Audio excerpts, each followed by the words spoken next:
This podcast was produced by OAR FM Dunedin with support from New Zealand On Air.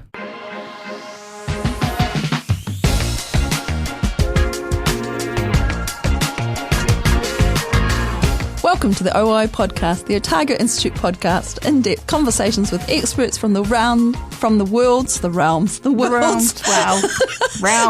it doesn't matter. The kingdoms of arts, sciences and Mataranga Māori. Brought to you by the Otago Institute, the Otago branch of the Royal Society for Arts and Sciences. Kia ora, I'm Dr Barb. And kia ora, I'm Trudi. And it's Friday. It's Wacky Friday. Thank God. Not sure what's going on here, realms, kingdoms. But anyway, we're your hosts today. We are indeed. We are, yes we are. And we have got in the studio with us today, we're very privileged to have Megan Potiki come to join us. Yes, drum roll. So education based, so primary school teacher, done a lot of teaching there. Yes. MSc from Canterbury. We're not going to hold that against her. We're not going to hold that. And because she redeemed herself. With a PhD in history right here at the University of Otago. And of course now Executive Director of the Otago Polytechnic. Yes, so she really moved into the dark side, Yes. No, to the light side, side. Oh, into commerce, business. I see. I see business. I see. But I think we could have a bit of both. No, but I feel like it's the humanities taking over the management. Well, you see, it's really interesting because, I've forgotten his name. He set up a political party, commerce guy in the 1980s, Bob, whatever. He would only hire art students because they think, but commerce students just add up numbers. Oh, yeah, no, that's interesting. Yeah. Yeah, a lot of people say that when you're talking about hiring people or not, what's the point of an art student? And an art student is someone, or a humanities art student, someone who can read a lot and draw out what the important points are and have an opinion about it and sort of summarise it into something. And there's a lot of people in politics that are arts students. Yeah, of course. Well, or even in commerce because, you can teach hard skills. You can teach how to do an Excel spreadsheet. In fact, if you open up an Excel spreadsheet, they've got all sorts of cheap videos. There's a lot of students I've tried to teach. But soft skills, yes. The people skills. But that's really not to say hard, that you don't get soft skills in sciences because you do sometimes get a lot of soft skill in sciences. Well, there is that. Some of them. Perhaps too soft. Anyway, all great skills to have. And, the head of the Polytech, the executive director, it's quite a feat for, I don't mean to be disingenuous, but a hometown girl, I think that's amazing. It's really it's huge. good, isn't it? Because right now we've got the Otago Polytech with a hometown girl and the University of Otago with a hometown boy, with Grant Robertson there. So exactly. It's really nice to have people who are passionate about Ōtepoti Dunedin actually in those roles. And I'm going to upgrade it hometown woman, I should say, because I really dislike the term girl. Right, boy. okay, yeah. So I'll let you away with that for this one. Just once. Just because you corrected yourself. Otherwise, I'll be kicking you under the table going, what are we talking about? Yeah. Yeah, but it's nice that these people come. But did I call Grant Robertson a hometown boy? You did, but so hometown. And was it Bob Dylan was it Bob Dylan, that song Hometown? Oh dear, I'm terrible, aren't I? Hey Trudi, I'm really excited about this interview, but I'm also really excited about our upcoming election special. Yes, because folks, it's that time again. You got to put your pen on the paper. You got to make a decision. It's really important. There's some huge things going on. Things that's real technical term out there in the world, but both with the Dunedin City Council, but also with the Otago Regional Council votes. And I think that we need to really. In my mind, it's a bit of a shame that we have them both elections on the same year, and I kind of would like to split them up. So we're doing the Otago Regional Council in the off year. So we'd be forever an election, mate. Yes, every year would be an election. It would be central. It would be central government, regional government, local government. Bang, bang, bang in a row, and we'd be so used to it that it wouldn't be a big thing, and we wouldn't have to be reminding people how to do it. And people would just get into the habit of it. I think advertising companies would like it. Well, I think it's a great idea, but I also think, the ORC is a very important body. Yeah. They do all of the environment stuff. They do all of the land, atmosphere, water, everything. There's just so many things at the ORC, and I really feel like there's a lot of people who grumble about the rates that they're paying, but they don't really understand what it's being used for. And I think if we, as a populace, we had a better understanding and appreciation for where the money's going, then we'd still begrudge the rates, don't get me wrong, but I think that we would begrudge them slightly less, I think. Or perhaps we would then make different election choices. Or more discerning choices, because we know, who's the best person for this job. If you don't know what the job is, then how do you determine it? Yeah.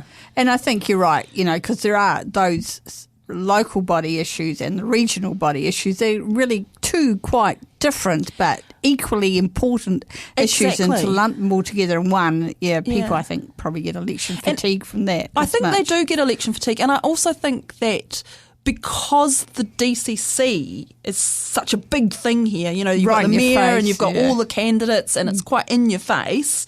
I think in some ways the candidates for the ORC don't get scrutinised maybe as much, but then also with the DCC, because there are so many candidates, I think a lot of them don't get scrutinised enough. And I think that's our job as, to provide a small part of the media. But our job as the public in general to really have some critical thinking about who are these candidates, what are they thinking? What are they doing there? What are they coming? Ethics? Why are they going to bring? How are they going to help the city? What are they going to do? And have they got the skills to do it? I really object to people coming in, standing for mayor, who've had nothing to do with politics ever. They've got no idea how to do anything, and then they think, I'm just going to walk in and run the country. How hard can it be? I'd like to see them be a team leader to start off with, because you're just one vote chair of the board. So, it's about how do you manage people? How do you relate to them? How do you lead a group? How do you... What are your morals and your values and your ethics, and how do you work with people? Yeah. Are you just saying no to everything?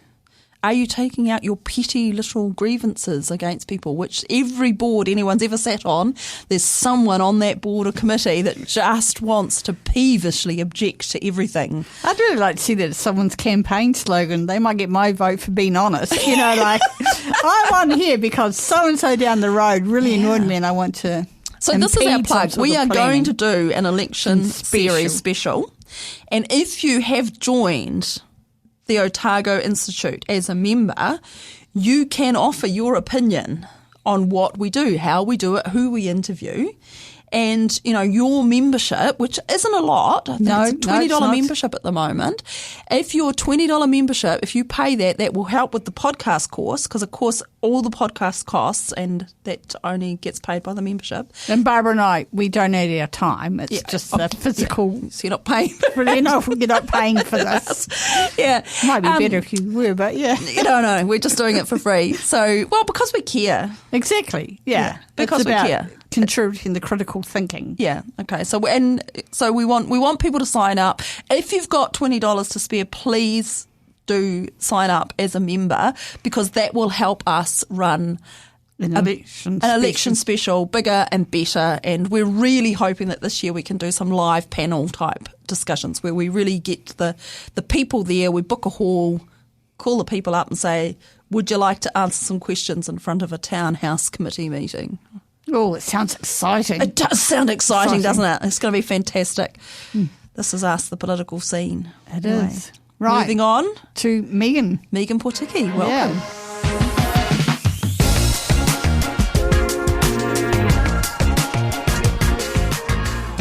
Welcome to the OI podcast, the Otago Institute podcast, in-depth conversations with experts from the worlds of arts, sciences and mataranga Māori, brought to you by the Otago Institute, the Otago branch of the Royal Society for Arts and Sciences. Kia ora, I'm Dr Barb. And I'm Trudi. And today in the studio we are very privileged to have Dr Megan Potiki here joining us. Megan, welcome. Yes. Thank you. Wahoo.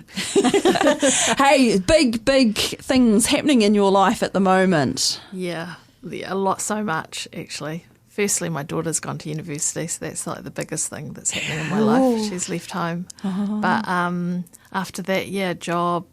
Yeah, so it's tough. Yeah. Executive Director of the Otago Polytechnic. Yeah, so I straddle two roles. I've got that, but I'm still in Te Pukenga, so I'm the regional co-lead for Region 4, which is like most of the South Island, for Te Pukenga, but that will be disestablished at some point. Yeah. So what is an executive director? I know. Like, is it a CEO? It's quite a weird name, isn't it? I think actually it's CEO. Right. I suppose. So it's like, is it like the Vice Chancellor for the Otago Polytechnic? Well, you see, it's vocational education, so I wouldn't exactly say it's Vice Chancellor. We don't have those titles. I guess you could interpret it like that, but I would like to think it's more. So you're the boss. Yeah. I am the boss for the Otago Polytechnic for Yeah. everything. Yeah. So Otago Polytechnic's got quite a lot to do with the ID Fashion Week, haven't they? It does, yeah. So we do some cool stuff actually, which is really good for the community. So it's really hard to juggle that and the tensions of trying to stand back up financially because we've got a really difficult change process, or have been in that for a long time. Which actually seems a bit weird because the Otago Polytechnic was doing really well before the big put everything together and now pull everything apart, and somehow in the process. Yeah, it's a little bit smoke and mirrors. It's not quite that simple. So you could probably blame Te Pukenga. People might choose to do that, and I get that process of going into one amalgamated Polytech and the way that occurred and quite slowly in parts made it difficult for us to get there. Right. But previous to that, yes, I mean, we did do well, but there are, I guess the question is, what's our why?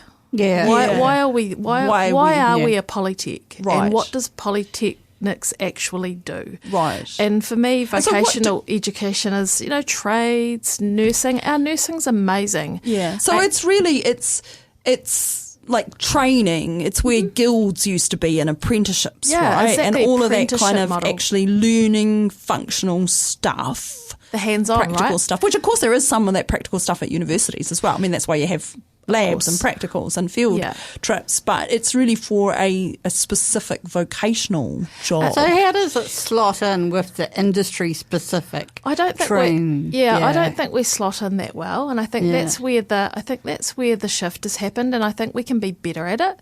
So I think we need to connect the dots more. If we stand back up financially and on our own, I think we can connect the dots up with industry and that apprentice model, develop that work-based learning, recognised prior learning. All of those things are quite unique, and I think we can be better at it. Right. And I guess that's what myself and my leadership team are aiming for. Like, what are the jewels in our crown? What are we actually good at? What are the jewels in your crown? What are the things that Otago Polytech are known for? Nursing. Nursing. So 80% of our revenue comes from nursing. Wow. And so the nurses keep our doors open, and we do incredibly well in that space. And there is a space. nurse shortage in New Zealand, right? There is. Is there a cap on the number of nurses that you're allowed to train? Yeah, there are, and I can't remember the number, but there are, and it's quite odd, the health sector at the moment as well. Yeah. So it's not that our nurses, so we've got this kind of weird tension where nurses weren't able to all actually find jobs, but we don't really understand why that is. So maybe the demand is in different parts of the country. I would imagine that's right. So, because it always amazes me that we have a magnificent medical school. Mm-hmm. It's linked to the university, and the nurses are at the Polytech, and everything's here in Dunedin. So you've got training nurses, you've got training doctors, you've got a training hospital. Mm-hmm. Obviously, what should we call it, the hiatus, the pause in the Dunedin hospital being built and the years of neglect to the infrastructure of the hospital prior to that mean that it's possibly not a desirous location for people to come to. Mm-hmm. Well, you got to look at the statistics. They say they project that in 50, 60 years' time that perhaps only 19% of the entire population will live in the South Island. Yeah, so we but those projections are all here and there. Like, climate change is happening. Once those mosquitoes come across from Australia and the South Pacific into Auckland and Northland, and there's malaria endemic in the north of the North Island, the South Island is going to be looking pretty. Yeah, I don't know. I mean, I actually am big on data. Right. And the why, and why is it that we do what we do? Why are we marketing this, and we should be marketing that? So But also, you can train nurses here, and then they go and work in the North Island, right? Or overseas, or wherever and they want. And there's a lot of people come to Otago University from other parts of the country. I mean, that's the big draw of Otago University. The health, the dentistry, all of that is jewels in our crown, right? Yeah. So that's the kind of, I suppose that's the focus that we want to, we want to focus in on what it is that we're actually really good at. Yeah. And I mean, we're known for health sciences, like Dunedin, and known for being a campus city as well. So it's really, quite welcoming of students and student lifestyle. Yeah, it's great. It's an amazing campus. And if you walk from Otago University to the Polytechnic, it sort of amalgamates into one, right? You don't really know where one finishes and one starts, I think. Which is kind of cool. Yeah, right? It is kind of cool. Yeah. And of course you've got that whole kind of student vibe that goes across the whole thing, the whole kind of complex and sports things and everything's kind of, I think. It's exciting. So do Polytech still feel like the second cousins to the universities in the tertiary sector? Maybe people have in the past, leadership has. I don't feel that way. I come from a long background at the university teaching there, so I feel really connected to the university. Actually, I went to school with Grant Robinson. He went to King's, I went to Queen's. There was a whole cohort of us. So I think we're actually really connected to each other. And I feel that we need to stand on our own and be who we are as a polytechnic, right?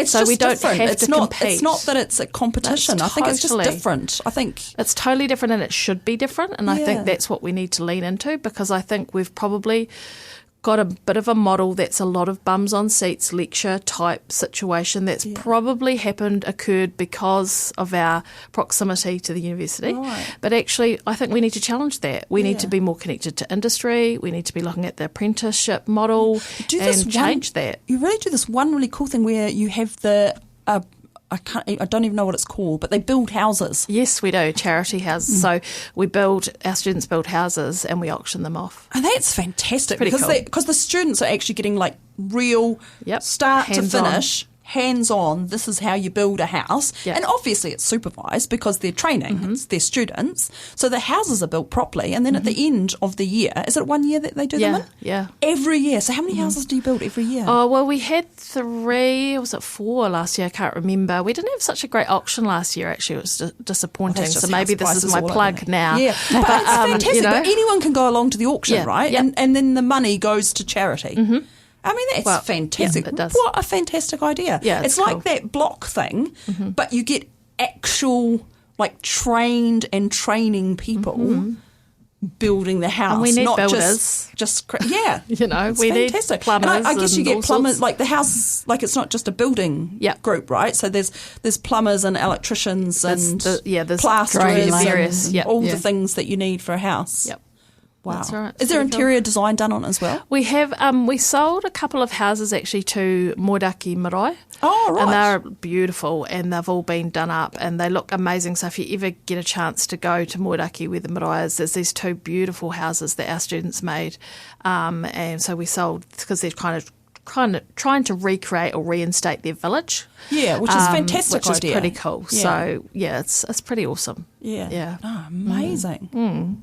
Yeah, no, that's pretty cool. And, you have hairdressing there as well, don't you? Yeah, we have all sorts. All the things that go with fashion, because it is fashion, what is it called? ID Fashion Week. Yeah. I always get that round the wrong way and want to go fashion ID, but it's not. It's ID fashion, isn't it? Yeah, anyway. so we have So that. obviously you have a big part in that to play. Well, I don't know if I do, actually. I feel a little bit removed from the stuff on the ground in my space at the moment because it's quite the tension of the politics and the tension of having to stand back up financially as a daily grind. So I'm just buffering. I hope I'm buffering that for staff so that they can just do business as usual. Right. Because they don't need to be impacted by any of those stresses. They just need to be teaching and be on behalf great. of the staff, I thank you for that because that is I know that that's a huge stress on staff. Yeah, that whole thing, and it's kind of and the more they can get away from that stress and dedicate their energy to teaching, the better that they are. I know able they've to been teach. impacted by the change, for sure. I mean, they can't help but be. Yeah, and it's very, very much a upheaval and kind of everything. Yeah, it crazy. is. But hey, you've had some exciting other work on at the moment. So I got a. I got a media release from the DCC talking about the George Street art and some of the fabulous things that are down there. And in that, which was total coincidence, as we're recording this, that came through to my email box, and obviously it was referencing you as the part of the group that were advising on that, because of course the George Street redevelopment, and we talked to Glenn Hazelton, and he was great on the interview, which was sort of more about the nuts and bolts of how they actually did it. But one thing that I've really enjoyed is the way that they've integrated bits of art and mataranga Māori and all the way through it in quite a clever way, because it's mostly very subtle. It is probably a bit too subtle for me, actually. Come on, Glenn. But anyway, but to be honest, I'm involved in writing a lot of the historical narratives for the builds, right, or for the design. So I'm infiltrating the city, but people don't actually know that, but now they do. So what does that mean?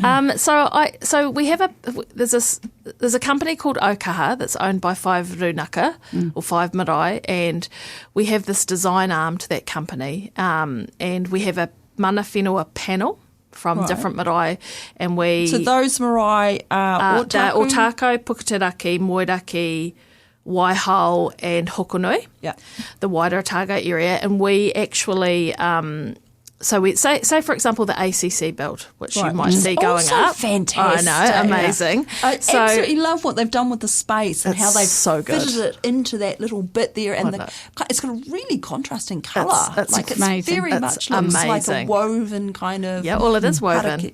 That's beautiful. So we get given that site, and then we sit down as a panel and we go over the values of the actual whenua. Right. And we look at the detail of that, and we embed the values, and then they might go, Megan, have you got time to write the cultural narrative about that space, so all of the history? It's specifically about that land and about that build sits on. Yes, exactly. And so I wrote the narrative for the ACC build, and it was about Oti, which is the corner of a kete. Right. That's the name of Dunedin, but it's actually the name of that actual place. Right. And so the harbour used to run up to that spot, and it used to jut into a corner, like the corner of a kete. And that's what a puti is, a particular type of two-handled kete that carried food, quite like a different weave as well. So we embedded the entire weave into that building. Well, actually, my cousin did, Kirsten Parkinson, an amazing artist, and she did the artwork, which then gets embedded into that building, and that building will be called Otipoti. Oh, that's fantastic. Nice. Yeah. I did not realise that about the kitty and the corner there. Wow. So they're actually, even George Street has a lot in there. There's a lot, which is awesome. Like you said, you can go through and you notice little things like the barracuda, because we used to fish for barracuda out in the harbour. Did you see there's been orca lately? I know. I saw that yesterday and I missed it. Can't believe it. But that's amazing. It's a sign of something. This is not going to be yesterday because we're pre-recording this for next so week's show. Whenever it was. Okay. But yeah, so there's a lot that goes into the design, and we've sort of, so Te Puna o Whakaehu, which is the actual Mosgiel pool.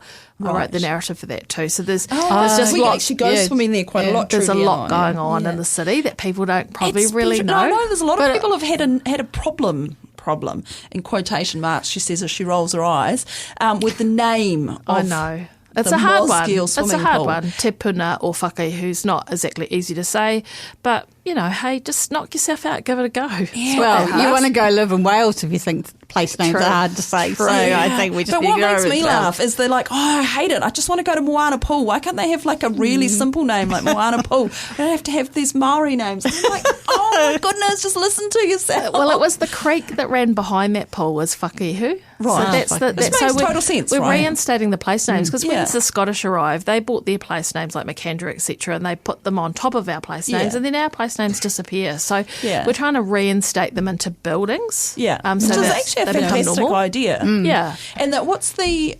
etymology behind Whakaehu? What is etymology? Oh, like the where are the bits of the name derived from? Yeah, what does that mean? Sorry. Yeah, I should know that, shouldn't I? Sorry, I didn't mean to put you on the spot. That's all right. No, that's funny. There's so many words I just don't know. I don't. It must run down from. Actually, I don't even know where it connects from. Probably the Taieri. Right. From the Taieri River, because that was all Ehu's drained. like a nose? Yeah, no, it's Whakaehu. I think it's an E. E-H-U. It is too, sorry. Yeah, so right. I don't know its actual meaning as such. It's a funny thing, Māori place names, right? People think that they sort of should have a meaning. Well, sometimes places do and sometimes they don't. Yeah, sometimes they don't. In any That's right. language. Sometimes places have That's right. Like sometimes place names have a meaning and sometimes Mostly they don't. they do for us, but sometimes they just don't. And so I don't. But good question. Sorry, can't Sorry, answer no, that it could have been a bad day. I didn't mean to put you on the spot there. No, I mean, it's sometimes fine. they do and sometimes they don't. It could have been a bad day at the office. Oh, I can't give up naming places. This one will do. Yeah.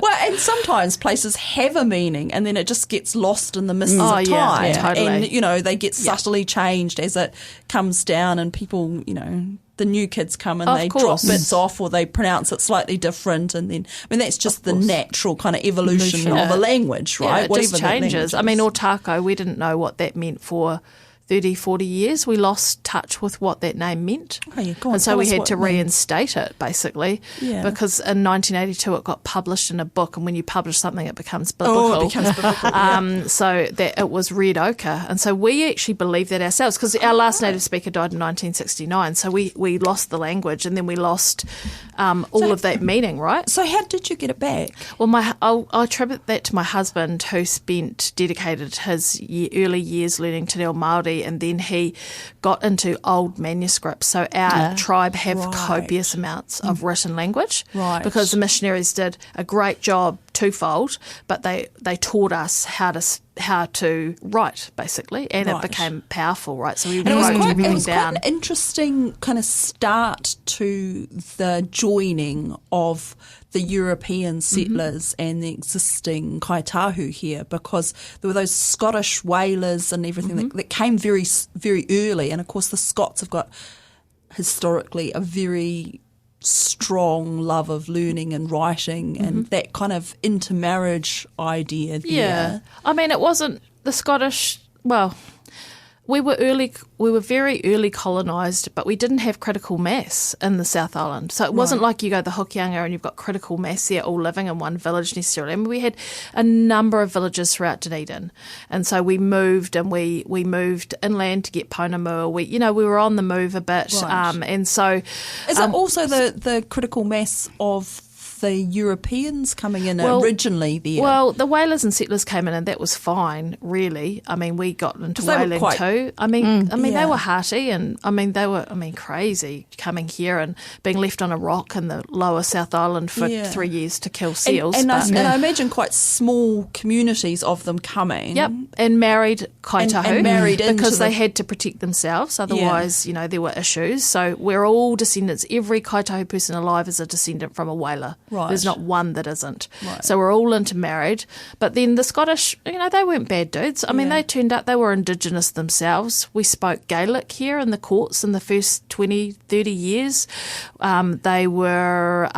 They didn't like English because they were removed from their land themselves. Obviously, I'm mixing up Scottish and sailors as well, whalers. Yeah. Because well, they were from a number of places, so things weren't all bad. But we learnt to write quite quickly, and then we wrote copious amounts down. So my husband got into old manuscripts, and it's kind of code breaking. So it's not just reading te reo and then translating it. It's like understanding the idiom, the phrase of the era, the whakapapa. So it's very complex. And then he discovered over 20 or 30 years that actually Otago means the jutting end point of a channel in the harbour.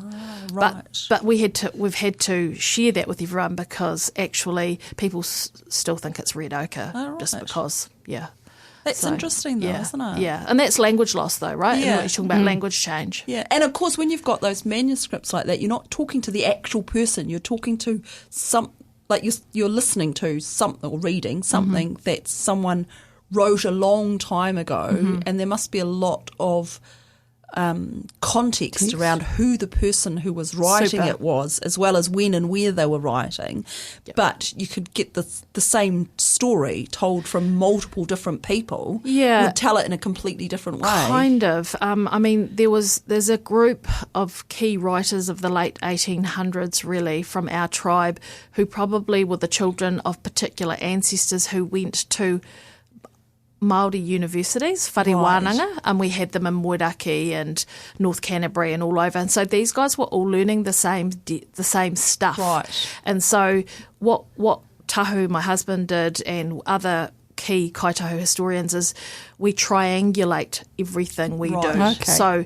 So if we come across this particular dude that was writing, and he's a prolific writer from the 1860s, and then his other cousin, then another cousin, and we match up, we triangulate the information. Right. So any you're place getting it from name, multiple sources. and the same. Right. Because otherwise you're shooting for the gaps and you're just guessing. Yeah. So when we reinstate a place name, like we're going to with Taiadi, because it's not Taiadi, it's Taiadi, right. We've had to do our massive homework and triangulate all that information to understand that is actually the name, because we don't have this group of 80-year-old native speakers, right? We don't. So we have to do our work on the manuscripts, and so that's how we roll. Well, it'd be quite fascinating, though.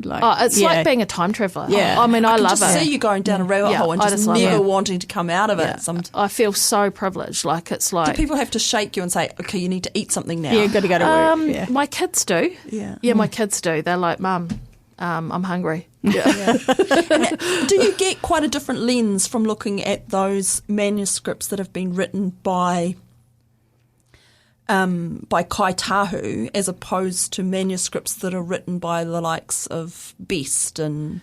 Well, Best is interesting. Like they're all fascinating, because even if some of those old ethnographer dudes, Pākehā dudes, manipulated some of the language or some of the stories to fit their moral view of the world, there's still great info in there. You just have to be really, you have to have that I think you have to be a lens critical thinker and really go, okay, that sounds okay, but then if I match that up with H.K. Taiaroa, who's this dude from the 1800s writing stuff in Māori, and he's Kāi Tahu, it doesn't quite align, but there's pieces there that do. So you just have to be a code breaker all over the, interesting, everything. Isn't it? And it's just really don't take it as gospel. Never. I say that to my kids. Don't take anything as gospel. It's valuable. Yeah. I mean, why would you? I mean, I think that's one of the bigger things that we need to be teaching, not just at university, but critical at high school thinking. and primary school, critical thinking, because the world is coming to a mess. But we don't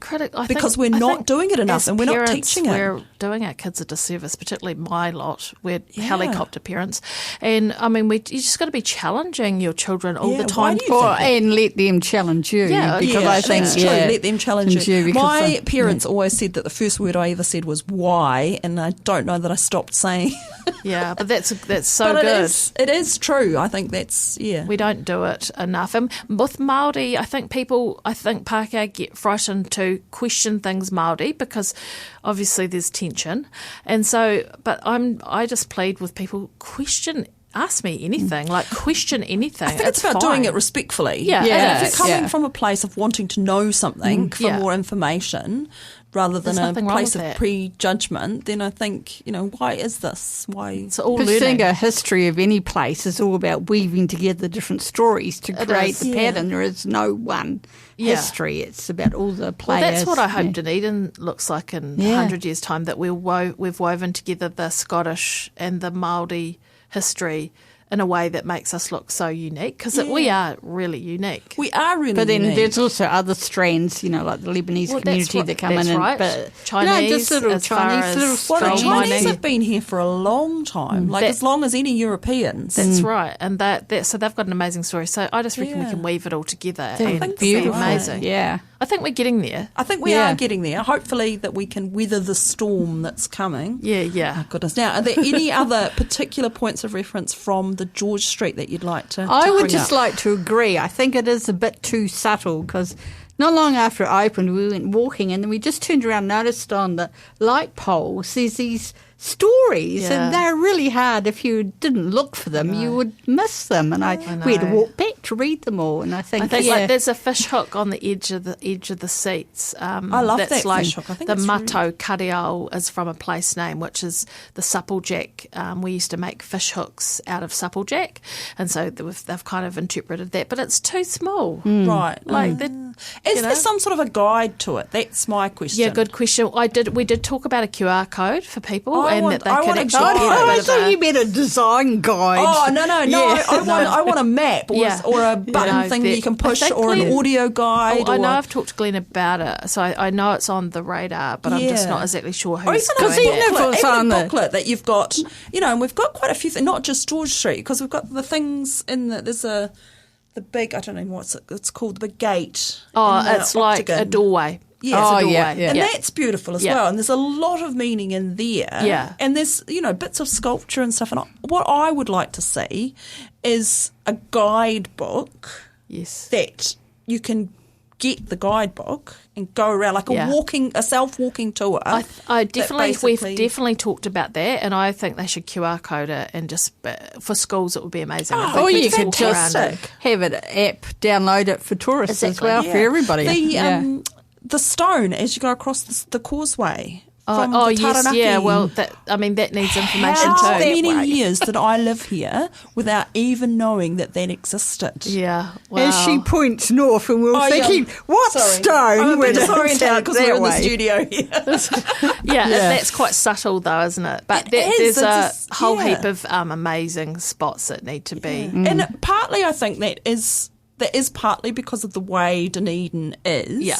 Like the whole Scottish and the Kāi Tahu humble way of being is not to like put up flashy signs and stuff. It's like, you find the things when you need to find the things. Yeah, and people do the art tour. There must be... Yeah, you see I'm talking tourists from the art people's point of view. Yeah, like, but it's they not do they're that very now, showy. so we should... Yeah, why do we do that part but not the other bit? I agree. I just don't know whose radar that's on. But well, we're putting that out anybody there. We're putting a call local out body there. election year. So It is local body election year. So for you, what are the hot topics, Megan? Oh, I'm just worried about conflict, actually, to be honest. Like, it's just an impostering. I'm just not sure, are people in these positions for the right reasons? Yeah. I mean, that's my bigger worry. Like, I think that is a big worry, and I think what we need to do is we need to ask the questions of the candidates to help people and the public in general, everyone who's the voting public out there. We need to really apply some of that critical thinking to the people and say, why are you running? Why are you running for council? Yeah. What's your background? intention? What's your intention? Or is it, if you had one key thing, you would ask them, perhaps we need to develop a list of key things, because you could ask them what are your intention, they'll say, I want to make Dunedin great again, to paraphrase someone. But, but it's all about... I mean, Dunedin is great. I mean, it's not, for me, it's, what are your... I would ask them, I would ask someone, what are your prejudices? That's a good and one. that would actually just crack open and seriously tell me your truth about that. Yeah. What are they? Are they about homosexuality? Are they, have you got, a phobia against a particular group of people? Are you racist at the core? Yeah. Like, I want to understand those things, because actually those things then tell me where you are morally, where your morals are and your values are. Because I can't live with that. I can't deal with that. I just don't deal with prejudice well. And I'm not just being as Māori, I'm talking on every level. Yeah. It's just not fair in society. And you can see, there's a lot of, what really drives me crazy is we lose so many amazing councillors because of the sexist attitudes of some of the other councillors. And I would like that misogyny, I'd like that really cracked down on. And I think, unfortunately, part of the problem is that the code of conduct is so weak in the repercussions from it, because we've had several breaches of it in this last cycle, and very little comes of it. So there's a big investigation that's costly on both sides, and the cost of that then means that people are reluctant to bring forth breaches in code of conduct because then they get all the backlash, why are you wasting all this money? It's like, no, that person who breached the code of conduct is wasting the money. Yeah. I'm just calling them to account, not me personally, but putting yourself in that person's point of view. It's a complex situation, but I agree. It's a worry. I'm losing trust and faith, I think. But we need to revive that trust and faith because there are some really good politicians out there, people who are in it to do good because they want to be of service to the community. And I think we need to politicise our children. Because often our children wouldn't think or dream about going into politics. That's possibly true. I don't think we do that well. I think we should lower the voting age. And lower the voting age, politicise our children around key issues, let them see that that's a valid career because we don't talk about that as an option for them. I mean, we would rather them not go into politics, right? We would rather protect our children from that. But actually, I think we need to be doing the opposite. And we need a critical mass politics in politics. Should be taught in school. Yeah. You know, absolutely. Civics. We absolutely should have civics. Why are we not doing that? It's crazy that we're not. Absolutely crazy. But we here at the OI podcast, we will be doing that this year. Okay, so cool. we will again be running our mini series, and we'll probably call on you, I think, to do another interview later on. We'll give you some time to think about that, though. So what we will do is we will run a election special. So we did one for the general election. We did one for the last local body elections. That was the previous local body elections. We did the ORC candidates. So we're going to spread that out and do the DCC councillors this year, which is a lot of people. But what we did last time is we asked them questions. So we had a set menu of questions. We asked everyone the same questions, gave them a certain amount of time to answer it, and then we didn't tell anyone what the questions were before, and then we released all the podcasts at the same time, so that all the podcast interviews, so everybody had the same opportunities. I think we should try and get together a panel type thing so that we can have them all speak. But I don't want it to be a bun fight. That's the thing. The loudest person wins because it's got to be about cooperation somehow. It does, and you'll get that for the panel. So that's a little bit of it. Now, just before, we've still got time. We're here to actually talk to you about this fantastic talk. Now, this is part of your being a historian by trade. So you've got this talk coming up. It is the last prince of Ngāti Hawea and Ngāti Mamoe tribes, a reassertion of mana. Hosted by the history program. This is a memorial lecture. Michael King. I know. It's like exciting. I feel like I'm done now. I can tick off everything, and I don't care because that is like such an honour to me to be asked that. Like that is. I feel like really humbled by that someone asked me to do that. Oh, so it's going to be fantastic. So that's Thursday, the 27th of March, 5:30 till 7 in the Burns 1 lecture. Now, tell us. We don't want to hear everything because we want people to go to this amazing talk. You're not going to be talking for an hour and a half, is you? I hope not. There's going to be drinks. I think there's going to be drinks and nibbles. Guy, now, I'm not promising there's going to be drinks and nibbles. I'm suggesting that I personally think there's going to be drinks and nibbles there. I don't know. So the history department's listening. Anyway, tell us a little who bit is of the background. Last Prince? Is it one person? So it was in a obituary from one of my ancestors who actually fell off a cliff and died, which is unfortunate. But in the obituary, it called him the last prince of Ngāti Hawea and Ngāti Mamoe, because what happened was that people had this fate idea of Māori, that Māori were going to die out. When are we talking about here? The date was the early 1900s. I'm hopeless with dates. I shouldn't be. I'm a historian, but there was sort of this prevailing idea that Māori were a dying race.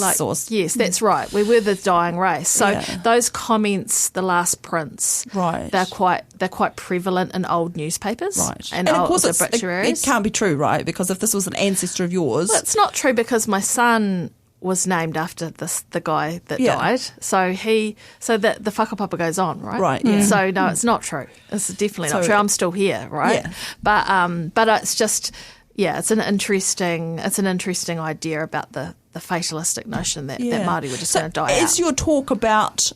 It's actually a little bit about what we talk, or is it about the actual fatalistic idea? It's a little bit about, it's more about the person, the connection to my son.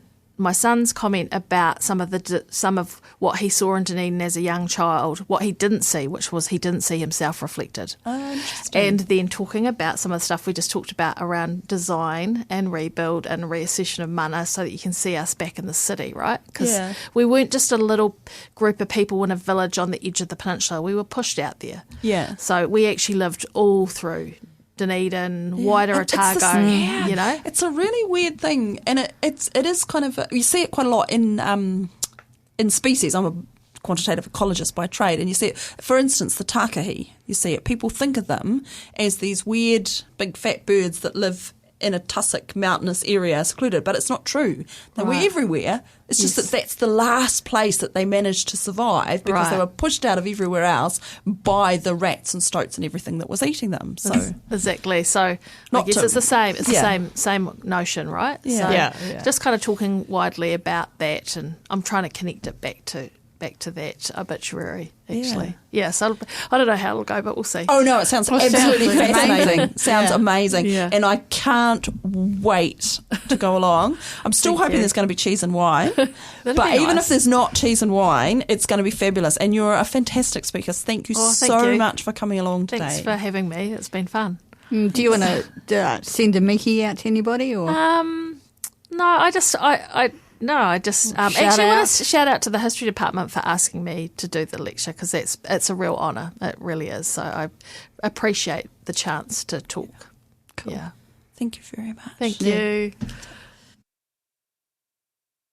This podcast was produced by OAR FM Dunedin with support from New Zealand On the Air.